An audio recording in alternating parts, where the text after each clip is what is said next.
Control বাটনের সাথে আমি যদি এ প্রেস করি একই সাথে, তাহলে সব কিছু এক কমান্ডে সিলেক্ট করা যায়। অর্থাৎ সিলেক্ট অল হবে কন্ট্রোল এ চাপলে, কন্ট্রোল বি চাপলে লেখা মোটা হবে বা বোল্ড হবে, কন্ট্রোল সি চাপলে কোনো কিছু কপি হবে, কন্ট্রোল ডি চাপলে লেখাগুলার ফরম্যাটিং যে উইন্ডো রয়েছে বা ফন্ট ফরম্যাটিং উইন্ডোটা চালু হবে, কন্ট্রোল ই চাপলে সেন্টার অ্যালাইনমেন্ট হবে, আবার কন্ট্রোল ই চাপলে লেফট অ্যালাইনমেন্ট হয়ে যাবে, কন্ট্রোল এফ চাপলে কোনো কিছু খোঁজার জন্য বা ফাইন্ড বক্স চালু হয়ে যায়, কন্ট্রোল জি কোনো লাইন বা পেজে যাওয়ার জন্য গো টু অপশনের মতো কাজ করে, কন্ট্রোল এইচ খুঁজবে এবং রিপ্লেস করবে, find and replace command, control I লেখা ইটালিক করবে, কন্ট্রোল জে অ্যালাইনমেন্ট জাস্টিফাইড করবে, অর্থাৎ লেখাগুলো জাস্টিফাইড হবে, মাঝখানে থাকবে, কন্ট্রোল কে হাইপারলিঙ্ক যুক্ত করা বা পরিবর্তন করার জন্য ব্যবহার করা হয়, কন্ট্রোল এল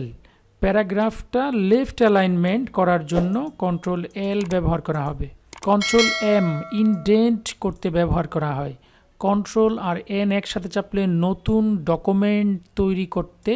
ব্যবহার করা হয়, কন্ট্রোল ও ডকুমেন্ট ওপেন করার জন্য বা একটা এক্সিস্টিং ডকুমেন্টস চালু করার জন্য, কন্ট্রোল পি প্রিন্ট করার জন্য ব্যবহার করা হয়, control Q remove paragraph formatting, অর্থাৎ প্যারাগ্রাফের ফরম্যাটিংয়ে দেওয়া থাকলে সেটা রিমুভ করার জন্য ব্যবহার করা হয়, কন্ট্রোল আর লেখা রাইট অ্যালাইনমেন্ট বা ডান দিকে নেওয়ার জন্য ব্যবহার করা হয়, কন্ট্রোল এস সেভ বা সংরক্ষণ করার জন্য ব্যবহার করা হবে, কন্ট্রোল টি নতুন ট্যাব খোলার জন্য ব্যবহার করা হয়, কন্ট্রোল ইউ লেখাতে আন্ডারলাইন করার জন্য ব্যবহার করা হবে, কন্ট্রোল ভি পেস্ট করার জন্য কপি অংশটা পেস্ট করবে, কন্ট্রোল ডব্লিউ ডকুমেন্ট থেকে বের হওয়ার জন্য ব্যবহার করতে হবে, কন্ট্রোল এক্স কোনো কিছু কাট করার জন্য বা কেটে ফেলার জন্য ব্যবহার করা হবে, কন্ট্রোল ওয়াই একবার আন্ডো করা ডকুমেন্ট ফিরিয়ে আনতে অর্থাৎ রেডো করার জন্য, আন্ডো করা ডকুমেন্টস ফেরত আনার জন্য, কন্ট্রোল জেড আন্ডো করতে অর্থাৎ একবার যে জিনিসটা আমি মুছে ফেলছি সেই জিনিসটা আবার ফিরিয়ে আনবো। যারা এখনও আমার চ্যানেলটি সাবস্ক্রাইব করেননি প্লিজ সাবস্ক্রাইব করুন, বেল আইকনটি ক্লিক করে রাখুন।